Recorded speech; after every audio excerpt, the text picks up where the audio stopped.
पीले दांत वाली बहू। रंजना कभी ब्रश नहीं करती थी। उसे कितनी बार उसके माँ बाप ने डांटा, लेकिन उसका कोई असर उस पर होता ही नहीं था, जिस कारण से उसके दांत पीले पीले हो जाते हैं। शादी के बाद। अरे बहू, वैसे तो तुझ में कोई कमी नहीं है, पर तेरे दांत इतने पीले कैसे हैं बेटा? कैसे मतलब? कोई सर्जरी थोड़ी ना कराइए। वो तो क्या नाम, मैं ब्रश नहीं करती थी तो पीले हो गए। अब क्या करूं? आप कहे तो लाल करवा लूं या फिर काले? यार ये क्या है, क्यों माँ से लड़ रही हो? लड़ रही हूँ? अरे मैं लड़ रही हूँ या ये बोल रही है कि दांत पीले हैं, पीले। अरे तपस्या थोड़ी ना की है इन्हें पीले करने के लिए। बकायदा ब्रश नहीं किया है 20 साल तक, तब जाकर डेंटिस्ट के पास जाकर अब देखो कैसे पीले पीले लग रहे हैं। रंजना सास की तरफ गुस्से से देखती है। फिर शुरू हो गई पीले पीले पीले। अरे पीले तो तब भी थे जब मेरे हाथ का रसगुल्ला उड़ा उड़ा कर खा रही थी और बोल रही थी, लड़की नहीं गुणों का खजाना दे रहे भाई साहब आप। खैर, अब वो लोग करते भी तो क्या करते, पीले दांत वाली बहू पल्ले पड़ी थी तो झेलना तो था ही। एक दिन कीर्तन में रंजना गाना गा रही थी।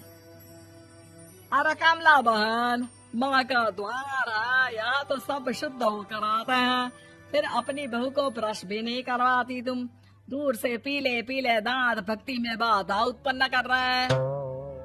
अरे कोई 2 साल के बच्चे थोड़ी ना लेकर आई हूँ मैं बहू बनाकर, अच्छी खासी लड़की है। अरे कैसे करवाऊं ब्रश, ये तो उसे खुद करना चाहिए ना। अब माँ बाप तो इसके जैसे तैसे निपटा दिए, ये नहीं सोचा कि सास कैसे संभालेगी। सास बहू को लेकर घर आ जाती है, लेकिन सोच लेती है कि अब इसे लेकर कहीं नहीं जाएगी। अगले रोज बहू कहती है, अरे क्या हो गया, मंदिर नहीं जाना क्या? कीर्तन का वक्त हो रहा है। मेरी मधुर वाणी से कान्हा जी जागते हैं और सोते हैं। आप तो जानती है ना उनकी भक्ति में कितना मन लगता है मेरा। वो क्या है ना, तबीयत ठीक नहीं लग रही है मेरी, आराम करूंगी मैं। तबीयत ठीक नहीं लग रही? अभी तो मिथुन के गाने पर नाच रही थी आप, और अब बोल रही है कि तबीयत ठीक नहीं लग रही। अरे भक्ति में मन लगा लो सासू माँ, ऊपर जाना है, क्या मुंह दिखाओगी आप? हाँ? सास को बहू की बात पर गुस्सा आ जाता है। मैं क्या मुंह दिखाऊंगी, इसकी चिंता तो ना कर, समझी? अपने मुंह की चिंता कर, जो ये पीले पीले दांत लेकर हर जगह पहुंच जाती है। पता है लोग कितना मजाक बनाते हैं। ना जी ना, मैं नहीं जाना कहीं तेरे साथ। तो ये बात है। कोई ना, मत जाओ, मैं अपने कमरे में ही बैठकर भक्ति कर लूंगी।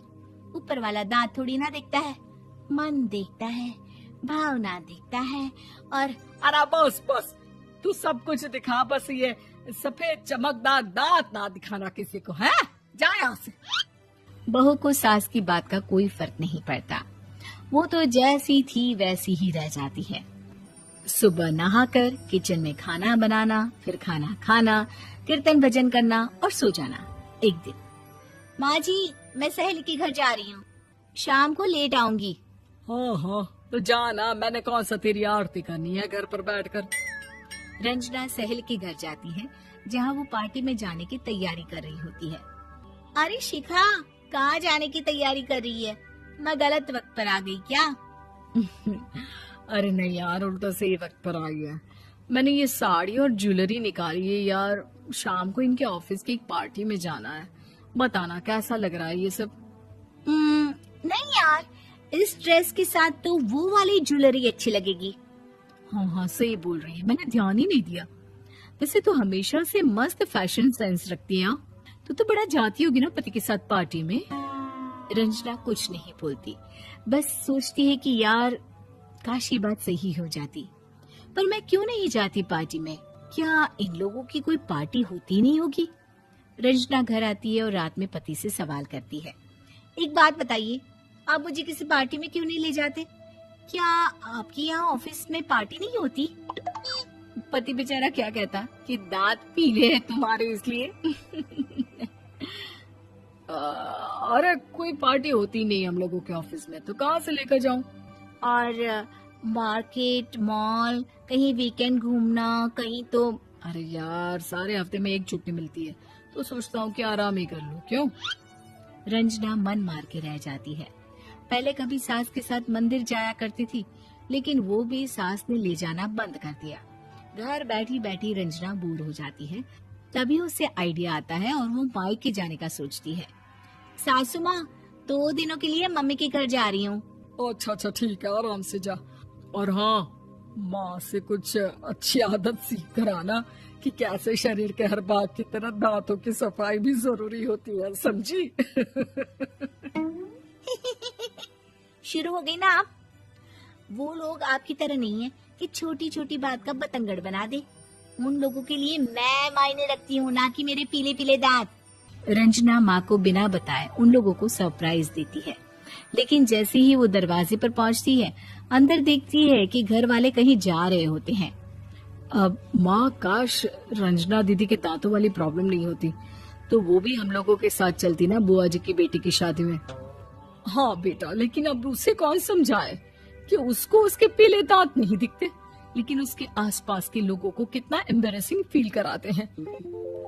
मुझे तो कितनी बार उसके स्कूल की टीचर ने शिकायत की कि उसके साथ कोई लड़की बैठना भी नहीं चाहती और ना ही कॉलेज में कोई उससे बात करना चाहता था, लेकिन पता नहीं क्यों उसे ये बात समझ में ही नहीं आती।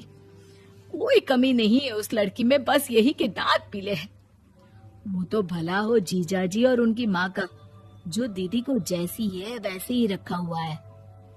रंजना को अपने घर वालों की बात सुनकर बहुत दुख होता है। वो सोचती है कि वो क्या करे, लेकिन फिर वो सीधा डेंटिस्ट के पास जाती है, अपने दांत चमकाती है और कसम खाती है कि वो रोज ब्रश करेगी। अरे क्या हो गया? तुम तो 2 दिनों के लिए गई थी ना, पर कोई ना, अच्छा है, चलो आ गई तो। रंजना सास के सामने आकर खड़ी हो जाती है और पूरी स्माइल करती है, उसके चमकदार दांतों को दिखाती हुई। चले मंदिर। माँ, मुझे माफ कर दीजिए, मैंने आप लोगों को बहुत एम्बैरेसिंग फील करवाया। मैं आज से रोज ब्रश करूंगी।